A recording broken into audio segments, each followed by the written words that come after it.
Okay, and what we want to do in this video is kind of go into this idea of what's called the law of demand. And basically what we're going to do is we're going to try to explain, using intuition and graphs and curves and stuff like that and tables, why or how human beings change their actions or their behavior following a change in price. Okay, so how buyers, more accurately, because we're talking about demand, we're talking about the buyer side of the market, how they change their actions following a change in price. Now, in order to kind of give you a quick idea about what we would expect to happen, think about this. Right, you buy, let's say, t-shirts, whatever, once every 3 months or whatever, okay? You might buy 5, 10 at any one time, right?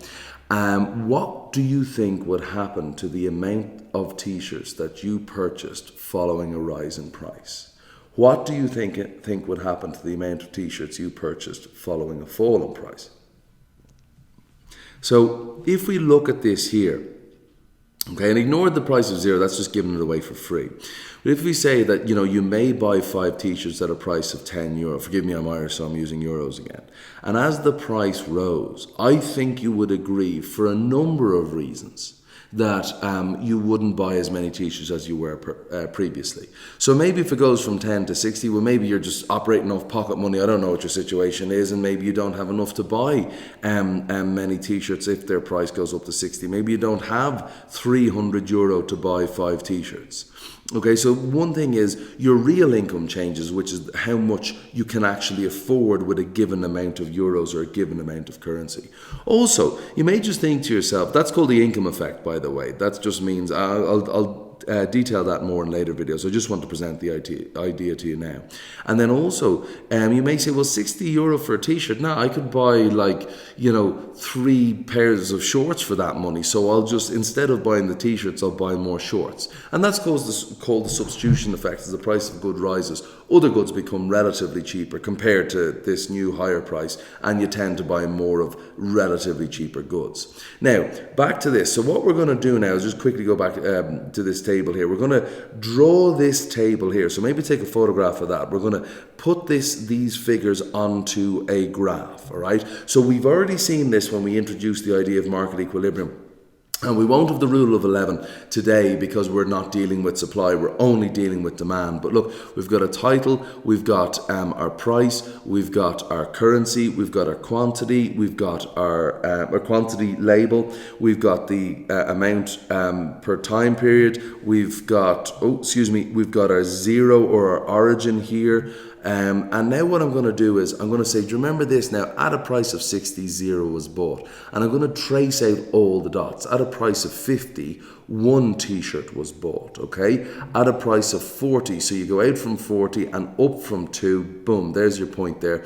2 t-shirts were bought. At a price of 30, 3 t-shirts, so it's somewhere around here, not doing too badly. At a price of 20, 4 were purchased, and at a price of 10, 5 were purchased, and at a price of 0 we took 6. Now people might say, well, surely you take infinite. No, you wouldn't, because of the law of diminishing marginal utility. That's why even though it's free, there is a limit to the amount that you would take.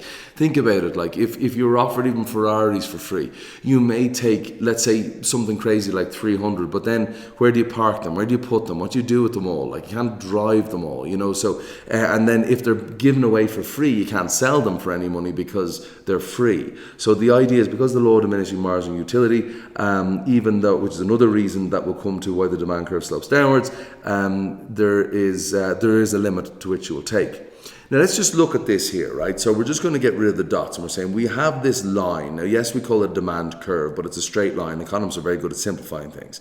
All right, we're not very clever, right? So how do we use this demand curve? And the way we use this demand curve is that, and I'll define it in a second properly, but this demand curve, this line here, represents all the different combinations of price and quantity demanded. Basically, it will tell you at each different price what the quantity demanded is at that price. And do not forget, quantity demanded depends on the what does it depend on the price. Okay, so please do not forget that. If the price of a Ferrari is 0, you may take 5 or 10. If the price of a Ferrari is $250,000, most likely you're taking 0.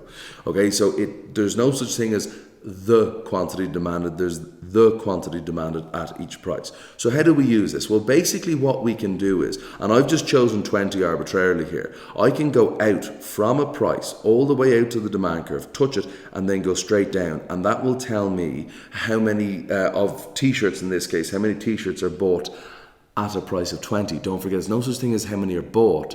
You should, if anyone says how many will you buy, you'll have to say to them at what price. Okay, so that's the one thing that I want you to see, right?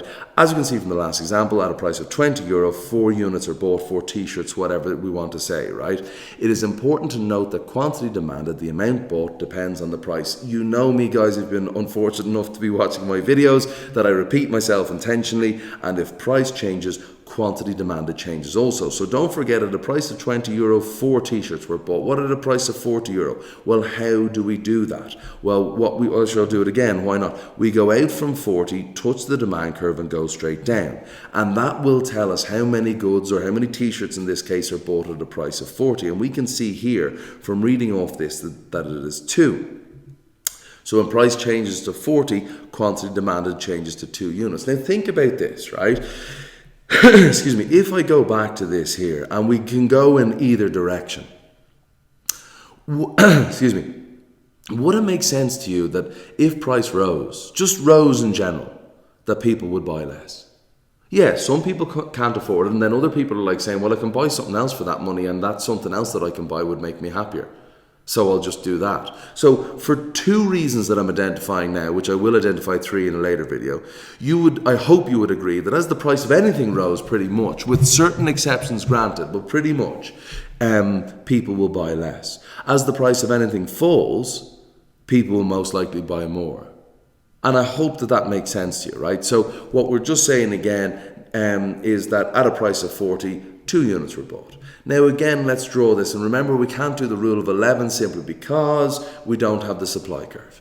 Okay, but what we can do is give it a title. We can go price and currency. We can put the origin. We can definitely go quantity, units per time period. We certainly can draw a demand curve, and we can draw a price P1 and a Q or quantity Q1. Now it's not PEQ1 because we need the supply curve to get to a market equilibrium. Right, now let's test what we were saying here. Have we drawn the demand curve correctly? Well, let's just use logic, which economics is a part of, or it is based on, right? If price falls, what would happen to the amount that people buy? Well, I hope you would understand that people would buy less. And the question, therefore, is why? Well, I will say it again, and I'm not going to define any of these, but the income effect. As, let's say you earn €100, and this goes from €2 to €1. At the start, you could afford to buy 50. Now you can afford to buy 100. You're richer. Who buys more things now? You're richer in real terms. Well, rich people buy more things. So as the price falls, we really should expect this to go down.